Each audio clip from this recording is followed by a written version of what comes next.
नमस्कार, स्वागत है आप सभी का डीडी न्यूज के इस खास बुलेटिन एक्सप्रेस 100 में, जहां हम आपके लिए लेकर आते हैं राजनीति, मनोरंजन, देश, दुनिया, खेल और व्यापार जगत की सभी बड़ी खबरों को एक्सप्रेस यानी कि फटाफट अंदाज में। आपके साथ मैं हूं संध्या शर्मा। तो देखिए खबरें तेज रफ्तार से। प्रधानमंत्री नरेंद्र मोदी आज नई दिल्ली में देश के आकांक्षी प्रखंडों के लिए सप्ताह भर चलने वाले विशेष कार्यक्रम की शुरुआत करेंगे। नई दिल्ली स्थित भारत मंडपम में होने वाले इस कार्यक्रम को संकल्प सप्ताह का नाम दिया गया है। यह आकांक्षी प्रखंड कार्यक्रम के प्रभावशाली कार्यान्वयन से जुड़ा हुआ है।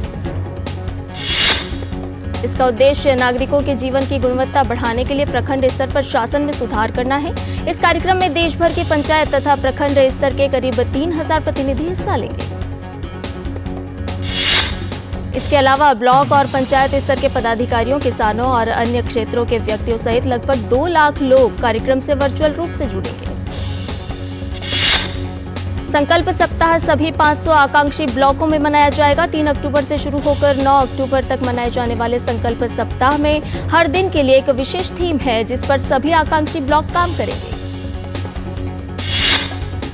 9 अक्टूबर को पूरे सप्ताह के दौरान किए गए कार्यों का संकल्प सप्ताह समावेश समारोह उत्सव के रूप में मनाया जाएगा। प्रधानमंत्री नरेंद्र मोदी आज छत्तीसगढ़ का दौरा करेंगे। पीएम बिलासपुर में परिवर्तन महासंकल्प रैली को संबोधित करेंगे। बीते 3 महीने में प्रधानमंत्री मोदी की छत्तीसगढ़ की यह तीसरी यात्रा है। राज्य में इस वर्ष के अंत में विधानसभा के चुनाव होने हैं। संसद के विशेष सत्र में पारित महिला आरक्षण विधेयक अब अधिनियम बना। राष्ट्रपति द्रौपदी मुर्मू ने विधेयक को मंजूरी दी। केंद्र सरकार ने इस संबंध में अधिसूचना जारी कर दी है। इसे नारी शक्ति वंदन अधिनियम का नाम दिया गया है।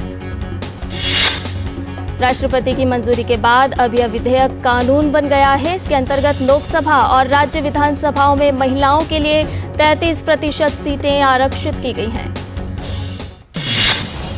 अनुसूचित जाति और जनजाति के लिए मौजूदा कोटे के अंदर इन जातियों की महिलाओं के लिए 33% आरक्षण भी दिया गया है। केंद्रीय गृह और सहकारिता मंत्री अमित शाह आज गुजरात के दौरे पर रहेंगे। इस दौरान वह गांधीनगर लोकसभा क्षेत्र में 1700 करोड़ रुपए की परियोजनाओं का शिलान्यास और उद्घाटन करेंगे। शिक्षा मंत्री धर्मेंद्र प्रधान आज नई दिल्ली में भारतीय भाषा उत्सव और तकनीकी तथा भारतीय भाषा सम्मेलन का शुभारंभ करेंगे। 2 दिवसीय इस सम्मेलन का उद्देश्य शिक्षा के क्षेत्र में भारतीय भाषाओं को तकनीकी रूप से समृद्ध भविष्य की दिशा तय करना है। सम्मेलन में 3 महत्वपूर्ण सत्र होंगे। मुख्य निर्वाचन आयुक्त राजीव कुमार के नेतृत्व में निर्वाचन आयोग का दल राजस्थान में आगामी विधानसभा चुनाव की तैयारियों का जायजा लेने के लिए राज्य के दौरे पर है। निर्वाचन आयोग की टीम ने कल जयपुर में प्रदेश के वरिष्ठ अधिकारियों के साथ विधानसभा चुनाव 2023 की तैयारियों का जायजा लिया और अब तक किए गए कार्यों की समीक्षा की। 3 दिवसीय कार्यक्रम के पहले दिन मुख्य निर्वाचन आयुक्त, आयुक्तगण व अन्य वरिष्ठ अधिकारियों ने मान्यता प्राप्त राजनीतिक दलों के प्रतिनिधियों के साथ बैठक की। प्रधानमंत्री नरेंद्र मोदी रविवार को तेलंगाना जाएंगे। प्रधानमंत्री वहां 13,500 करोड़ रुपए से अधिक की कई परियोजनाओं की आधारशिला रखेंगे और राष्ट्र को समर्पित करेंगे। प्रधानमंत्री नागपुर से विजयवाड़ा आर्थिक गलियारा समेत कई प्रमुख सड़क परियोजनाओं की आधारशिला रखेंगे। ये सड़क परियोजनाएं कुल 6,400 करोड़ रुपए की लागत से विकसित की जाएंगी। प्रधानमंत्री जैकलिन कृष्णा नई रेलवे लाइन का भी लोकार्पण करेंगे। प्रधानमंत्री वीडियो कॉन्फ्रेंसिंग के माध्यम से कृष्णा स्टेशन से हैदराबाद रायपुर हैदराबाद ट्रेन सेवा को भी हरी झंडी दिखाएंगे। प्रधानमंत्री नरेंद्र मोदी अपने तेलंगाना दौरे पर हैदराबाद विश्वविद्यालय की 5 नई इमारतों का भी उद्घाटन करेंगे। कावेरी जल प्रबंधन प्राधिकरण ने तमिलनाडु को 15 अक्टूबर तक प्रत्येक दिन 3000 क्यूसेक कावेरी जल छोड़ने संबंधी आदेश का पालन करने का निर्देश दिया है। नई दिल्ली में कल हुई कावेरी जल प्रबंधन प्राधिकरण की एक अहम बैठक में तमिलनाडु को 18 दिनों तक तय गुणवत्ता वाले जल को छोड़ने का निर्देश जारी किया गया है। पंजाब में किसानों के आंदोलन से रेल यातायात बुरी तरह से प्रभावित हुआ। आंदोलन के चलते रेलवे को पंजाब से गुजरने वाली 150 से ज्यादा ट्रेनें रद्द करनी पड़ी। आंदोलन का असर पंजाब के अलावा जम्मू, हिमाचल प्रदेश और हरियाणा जाने वाली ट्रेनों पर भी पड़ रहा है। उत्तर रेलवे के महाप्रबंधक शोभन चौधरी ने बताया कि इन 3 दिनों में 90 से अधिक मेल एक्सप्रेस रद्द करनी पड़ी। विधि आयोग ने यौन अपराधों से बच्चों का संरक्षण अधिनियम के तहत सहमति की उम्र पर अपनी रिपोर्ट कानून मंत्रालय को सौंपी। विधि आयोग ने सरकार को सलाह दी है कि वह पॉक्सो अधिनियम के तहत सहमति की मौजूदा उम्र के साथ किसी भी तरह का बदलाव न करे। लोकपाल और लोकायुक्त कानून के अनुसार गठित सर्च कमेटी ने अध्यक्ष और सदस्यों की नियुक्ति के लिए चयन समिति के विचारार्थ रखे जाने वाले नामों का पैनल तैयार करने के लिए आवेदन नामांकन आमंत्रित किए हैं। आवेदन नामांकन प्राप्त करने की अंतिम तिथि 13 अक्टूबर 2023 है। संबंधित निर्देश कार्मिक और प्रशिक्षण विभाग की website dott.gov.in under the link Lokpal पर उपलब्ध है। भारत ने अपनी सैन्य कूटनीति में एक महत्वपूर्ण उपलब्धि प्राप्त करते हुए आसियान देशों और भारतीय सेना की प्रमुख महिला सैन्य अधिकारी के लिए आयोजित पाठ्यक्रम का समापन किया। लैंगिक तटस्थता और महिला सशक्तिकरण के लिए भारतीय सेना के दृष्टिकोण के तहत संयुक्त राष्ट्र की रूपरेखा पर आधारित यह कार्यक्रम रक्षा मंत्रालय के नेतृत्व में आयोजित किया गया था। भारतीय सेना ने प्रोजेक्ट उद्भव के तहत भारतीय सैन्य प्रणालियों का विकास, युद्ध और रणनीतिक विचार क्षेत्र में वर्तमान अनुसंधान और भविष्य की राह विषय पर एक हाइब्रिड पैनल चर्चा संपन्न की। प्रोजेक्ट उद्भव शासन कला और रणनीतिक विचारों की भारतीय विरासत को फिर से खोजने के लिए भारतीय सेना द्वारा शुरू की गई एक पहल है। प्रधानमंत्री ने कहा कि राष्ट्र 1 अक्टूबर को सुबह 10 बजे स्वच्छता पहल शुरू करेगा। प्रधानमंत्री ने सभी से इस प्रयास में शामिल होने का आह्वान किया है। स्वच्छता ही सेवा अभियान का उद्देश्य नागरिकों को अभियान में शामिल करना और स्वच्छता के बारे में जागरूकता पैदा करना है। इसका उद्देश्य व्यवहार में परिवर्तन लाना भी है। आयुष मंत्रालय रविवार को स्वच्छता ही सेवा अभियान के तहत 1 तारीख 1 घंटा एक साथ आयोजन के लिए देश भर में 358 से अधिक कार्यक्रम आयोजित करेगा। इसके लिए 8000 से अधिक आयुष स्वास्थ्य और कल्याण केंद्रों को लगाया जाएगा। आवासन और शहरी कार्य मंत्री हरदीप सिंह पुरी ने कहा, स्वच्छता महाअभियान के लिए शहरी और ग्रामीण क्षेत्रों से 6,40,000 से अधिक स्थलों को श्रमदान के लिए चुना गया है। हरदीप सिंह पुरी ने कहा, बड़ी संख्या में स्थानीय नागरिक कल्याण समिति लगभग 1 लाख आवासीय क्षेत्रों में कर रही है श्रमदान। ग्रामीण समुदाय पूरे देश में लगभग 35,000 आंगनबाड़ी केंद्रों को गोद लेने के लिए आए हैं आगे।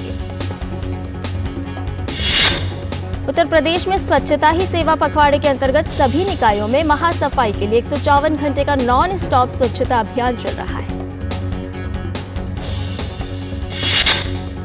और बुलेटिन में फिलहाल ले रहे हैं एक छोटा सा ब्रेक, जल्द हाजिर होंगे। आप देखते रहिए डीडी न्यूज।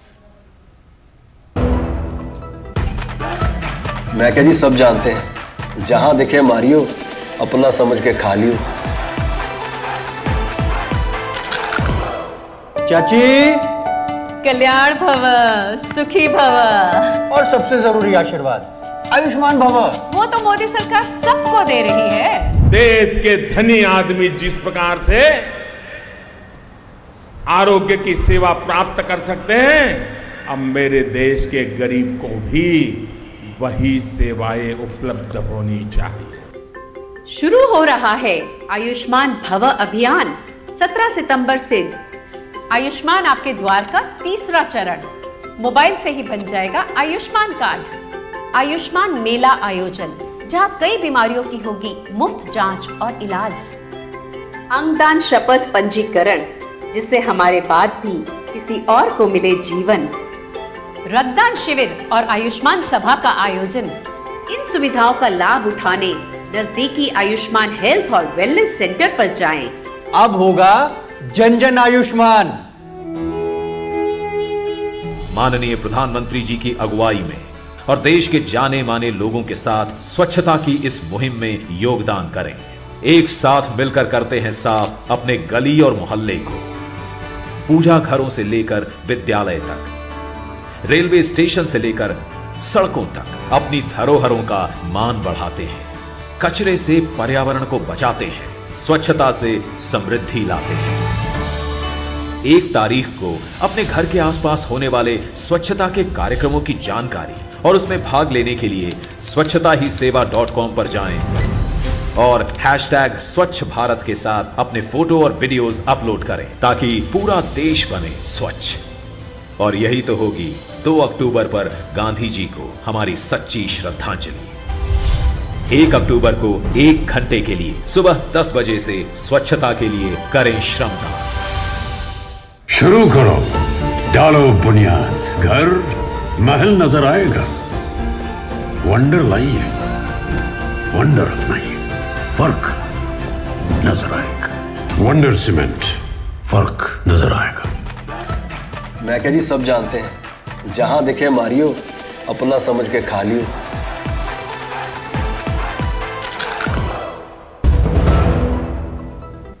और ब्रेक के बाद एक्सप्रेस 100 में आपका एक बार फिर से स्वागत है। आइए बाकी की खबरों को जान लेते हैं फटाफट अंदाज में। इस अनोखी पहल के अंतर्गत एक तरफ जहां सभी सार्वजनिक स्थानों पर व्यापक सफाई कराई जा रही है, वहीं दूसरी तरफ गार्बेज पॉइंट्स को समाप्त करते हुए वेंडिंग जोन में कन्वर्ट किया जा रहा है। सरकारी कार्यालयों, स्कूलों, सार्वजनिक स्थलों पर 154 घंटे का नॉन स्टॉप स्वच्छता अभियान बेहद उत्साह से मनाया जा रहा है। स्वच्छता ही सेवा अभियान से अब तक लगभग 30 लाख से अधिक लोगों ने पोर्टल पर रजिस्ट्रेशन कर लिया है। केंद्र शासित प्रदेश लद्दाख की राजधानी लेह में चल रहे हिमालयन फिल्म फेस्टिवल के दूसरे संस्करण का आज दूसरा दिन। 6 दिनों तक चलने वाले इस महोत्सव में 13 हिमालयन राज्यों की 40 से अधिक फिल्में दिखाई जाएंगी। कल इवेंट का एक ब्रोशर और लद्दाख कार्निवाल ब्रोशर भी लोकार्पित किया गया। युवा सिनेमा प्रेमियों को खास अनुभव देने के लिए एक मास्टर क्लास और फोटोग्राफी वर्कशॉप का भी आयोजन किया गया।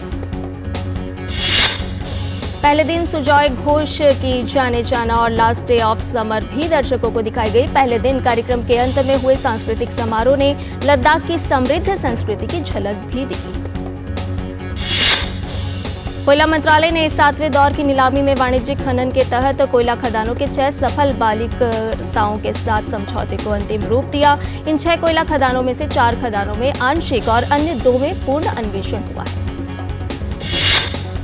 इससे 1050 करोड़ रुपए के निवेश का अनुमान है। साथ ही 9464 रोजगार के अवसर सृजित होने की संभावना है। वाणिज्यिक कोयला खदान नीलामी के तहत अब तक 91 खदानों की सफलतापूर्वक नीलामी की गई है। एनएलसी इंडिया लिमिटेड ने ग्रिडको लिमिटेड के साथ 800 मेगावाट बिजली खरीद के समझौते पर हस्ताक्षर किए। अगस्त 2023 में सभी 8 प्रमुख उद्योगों के उत्पादन में सकारात्मक वृद्धि दर्ज की गई है। इन उद्योगों में सीमेंट, कोयला, कच्चा तेल, बिजली, उर्वरक, प्राकृतिक गैस, रिफाइनरी उत्पाद और इस्पात शामिल हैं। उपभोक्ता आयोगों में लंबित मामलों में गिरावट का रुझान दिख रहा है। उपभोक्ता आयोग में लंबित मामलों की संख्या दिसंबर 2022 में 5.55 लाख से घटकर सितंबर 2023 में 5.45 लाख हो गई है। सलाहकार फर्म रेडसियर स्ट्रेटेजी कंसल्टेंट्स की एक रिपोर्ट के अनुसार ऑनलाइन विक्रेताओं को साल 2023 की पहली 3 तिमाहियों में तमाम मुश्किलों का सामना करने के बाद चौथी तिमाही में बेहतर कारोबार से कुछ राहत मिलने की उम्मीद है। सालाना आधार पर 15% का उछाल आने की भी उम्मीद है। Multi commodity exchange of India ने कहा है कि बाजार नियामक सेबी ने उससे जिंस फायदा मंच की पेशकश में देरी करने को कहा है। एमसीएक्स ने अगले सप्ताह इसे पेश करने की योजना बनाई थी। औषधि के लिए कच्चा माल बनाने वाली वेलिएंट लेबोरेटरीज के आरंभिक सार्वजनिक निर्गम को निर्गम के तीसरे दिन 2.17 गुना सब्सक्रिप्शन मिला। एनएसी के आंकड़ों के अनुसार कंपनी की 76,23,030 शेयरों की पेशकश पर 1,65,77,925 शेयरों के लिए बोलियां मिली। देश के 6 प्रमुख शहरों में संयुक्त रूप से जुलाई-सितंबर में दफ्तर के लिए जगह पट्टे पर लेने की मांग 2% बढ़ी। इस दौरान यह 1.32 करोड़ वर्ग फुट रही, जो पिछले साल समान अवधि में 1.29 करोड़ वर्ग फुट थी।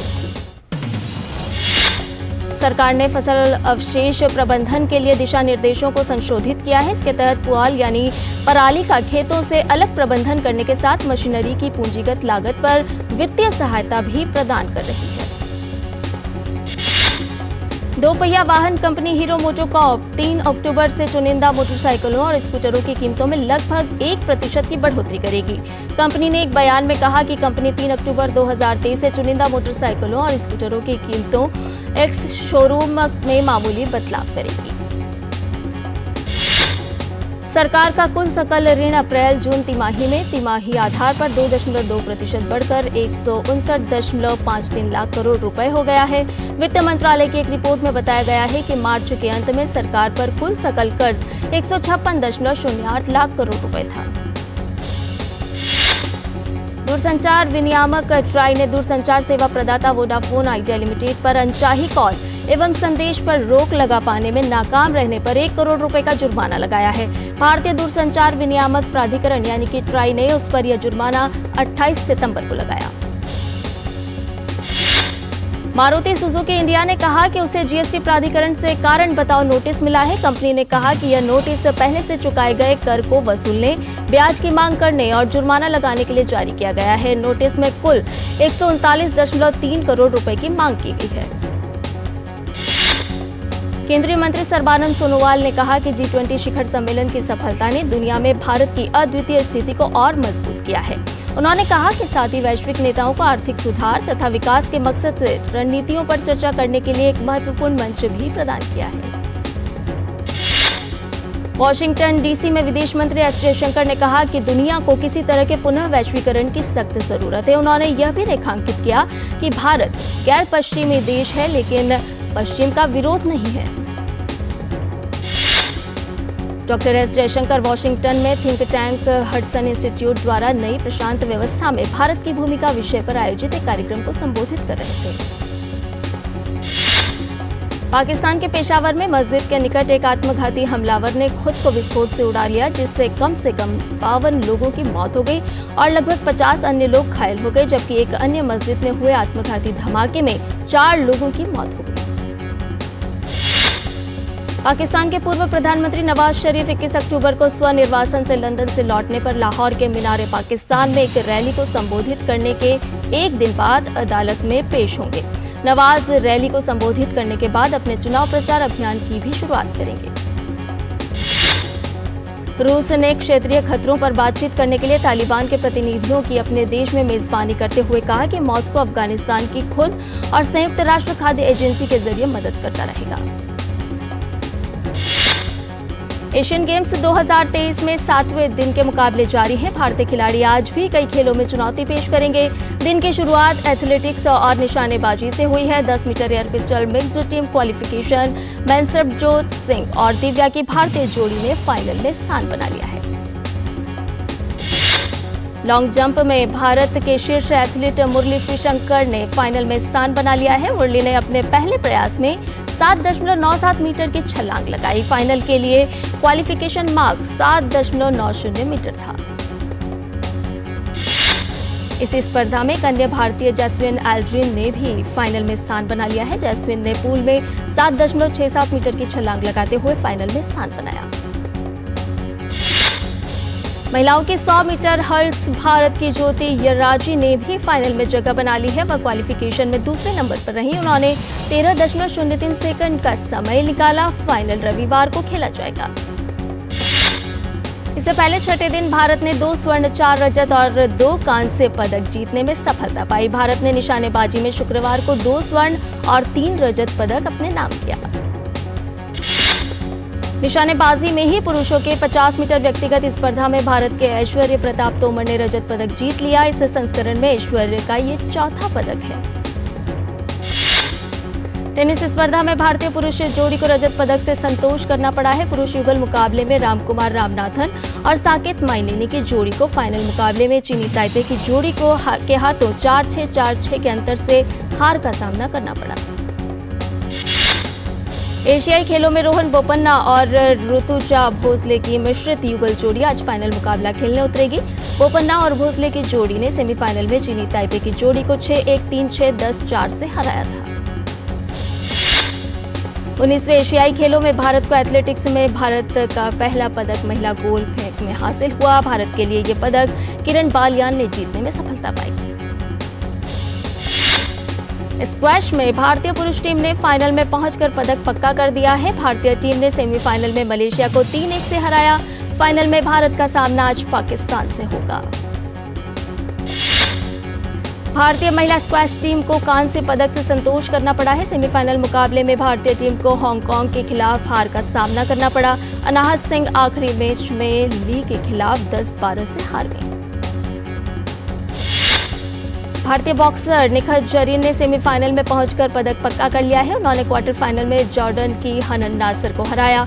नासर को पहले राउंड में 3 बार स्टैंडिंग 8 काउंट मिला। राउंड खत्म होने से 38 सेकंड पहले रेफरी ने मैच रोक दिया। भारतीय पुरुष बैडमिंटन टीम ने इतिहास रचते हुए एशियाई खेलों में 37 साल बाद पदक पक्का कर लिया है। भारत ने क्वार्टर फाइनल में नेपाल को 3-0 से हराया। भारत के लिए किदाम्बी श्रीकांत, लक्ष्य सेन और मिथुन मंजुनाथ ने जीत हासिल की। इस जीत के साथ भारत ने सेमीफाइनल में जगह बनाई। पीवी सिंधु की अगुवाई में भारतीय महिला बैडमिंटन टीम एशियाई खेलों के क्वार्टर फाइनल में हार गई है। भारतीय टीम को थाईलैंड से 0-3 से हार का सामना करना पड़ा। और बुलेटिन में फिलहाल रुक रहे एक छोटे से ब्रेक के लिए, जल्द हाजिर होंगे। शुरू करो, डालो बुनियाद, घर महल नजर आएगा। वंडर लाइए, वंडर नहीं, फर्क नजर आएगा। वंडर सीमेंट, फर्क नजर आएगा। और ब्रेक के बाद एक्सप्रेस 100 में आपका एक बार फिर से स्वागत है। भारतीय महिला हॉकी टीम ने मलेशिया को 6-0 से शिकस्त देकर लगातार दूसरी जीत दर्ज की। विश्व कप से पहले अपनी तैयारियों को अंतिम रूप देने में लगी मेजबान इंडिया आज गत विजेता इंग्लैंड के खिलाफ पहला अभ्यास मैच असम के गुवाहाटी में बरसापारा स्टेडियम में खेलने जा रही है। न्यूजीलैंड ने विश्व कप से पहले अभ्यास मैच में पाकिस्तान को 5 विकेट से हराकर अपने फॉर्म में होने का परिचय दे दिया है। पाकिस्तान से मिले 346 रन के लक्ष्य को न्यूजीलैंड ने 38 गेंद शेष रहते हुए 5 विकेट खोकर हासिल कर लिया। घुटने की चोट से उभरे न्यूजीलैंड के कप्तान केन विलियमसन इंग्लैंड के खिलाफ वनडे विश्व कप का पहला मैच नहीं खेल सकेंगे। विलियमसन को आईपीएल के दौरान लगी चोट के बाद ऑपरेशन कराना पड़ा था। बांग्लादेश ने शीर्ष क्रम में के 3 बल्लेबाजों की अर्धशतकीय पारियों की मदद से अभ्यास मैच में श्रीलंका को 7 विकेट से हरा दिया है। बांग्लादेश ने श्रीलंका से मिले 364 रन के लक्ष्य को 42 ओवर में 3 विकेट खोकर हासिल कर लिया। कैटरीना कैफ अब फॉलोअर्स के मामले में दुनिया की सबसे ज्यादा फॉलो की जाने वाली सेलिब्रिटी बन गई हैं। उन्होंने मार्क जुकरबर्ग और अमेरिकी गायक व रैपर बैड बनी जैसे इंटरनेशनल हस्तियों को पीछे छोड़ दिया है। यश एक बार फिर से बॉक्स ऑफिस पर धमाकेदार कलेक्शन करने के लिए रॉकी भाई के स्टाइल में एंट्री लेने के लिए तैयार हैं। KGF 3 की रिलीज डेट सामने आई है। फिल्म की शूटिंग अगले साल यानी 2024 से शुरू होगी। Bhumi Pednekar starrer film thank you for coming का एक और गाना परी हूं मैं रिलीज कर दिया गया है। यह गाना सुनीता राव के मूल ट्रैक का रिक्रिएटेड वर्जन है। मुंबई डायरीज 2 का दमदार ट्रेलर रिलीज हो चुका है। सीरीज मुंबई डायरीज मुंबई 26/11 की कहानी 26 नवंबर 2008 को मुंबई में हुए आतंकी हमलों पर बेस्ड है। फुकरे 3, द वैक्सीन वॉर और चंद्रमुखी 2 जैसी कमाल की 3 फिल्में इस हफ्ते थिएटर में रिलीज हुई हैं। तीनों के बीच कड़ी टक्कर देखने को मिली है। तीनों ही फिल्मों ने 10 करोड़ का आंकड़ा पहले दिन पार नहीं किया है। तमिल स्टार विशाल मुंबई सेंसर बोर्ड पर गंभीर आरोप लगाए हैं। उनका कहना है कि उनकी फिल्म मार्क एंटनी की हिंदी रिलीज के लिए उन्हें घूस देना पड़ा है। बॉक्स ऑफिस पर आने वाले दिनों में Singham again versus Pushpa 2, Dunki versus Salaar में भिड़ंत देखने को मिलने वाली है। 15 अगस्त पर पुष्पा 2 की रिलीज का ऐलान किया गया है। अभिनेता शाहरुख खान की फिल्म जवान सर्वाधिक कमाई करने वाली हिंदी फिल्म बन गई है। फिल्म के हिंदी वर्जन ने अब तक 525 करोड़ रुपए से ज्यादा की कमाई कर ली है। महानायक अमिताभ बच्चन, टाइगर श्रॉफ और कृति सैनन अभिनीत फिल्म गणपत का टीजर रिलीज किया गया है। फिल्म 20 अक्टूबर को दशहरा के अवसर पर रिलीज होगी। अभिनेता हितेन तेजवानी की फिल्म नॉट गिल्टी की घोषणा हो गई है। फिल्म से जुड़ा टीजर पोस्टर जारी किया गया है। इस फिल्म में ब्रजेंद्र काला और संदीप यादव की प्रमुख भूमिका में होंगी। अभिनेता करण पटेल और आशुतोष राणा की विचित्र कॉमेडी फिल्म डरन छू का ट्रेलर रिलीज हुआ है। भरत रतन के निर्देशन वाली यह फिल्म 13 अक्टूबर को रिलीज होगी। पॉपुलर सिटकॉम तारक मेहता का उल्टा चश्मा में जेठालाल का किरदार निभाने वाले दिलीप जोशी ने अब कुछ दिनों के लिए इस शो से ब्रेक ले लिया है। दिलीप जल्द ही इस यात्रा को खत्म करके शो के लिए शूट करना शुरू कर देंगे। अभिनेता सिद्धार्थ रंडेरिया की गुजराती फिल्म हरिओम हरि का टीजर रिलीज हो गया है। फिल्म 24 नवंबर को सिनेमाघरों में प्रदर्शित होगी। अर्जुन कपूर ने अपने करियर और पिछले जीवन को लेकर एक पोस्ट साझा की है। इस पोस्ट में अर्जुन कपूर ने बताया है कि उनकी जर्नी काफी संघर्ष भरी रही है। टीवी जगत के स्टार एक्टर विवियन डिसेना और बिग बॉस 17 के लिए अप्रोच किया गया है। विवियन को इससे पहले बिग बॉस 16 के लिए भी अप्रोच किया गया था, लेकिन तब विवियन ने यह शो करने से मना कर दिया था। और एक्सप्रेस न्यूज में फिलहाल इतना ही। हमें दीजिए इजाजत।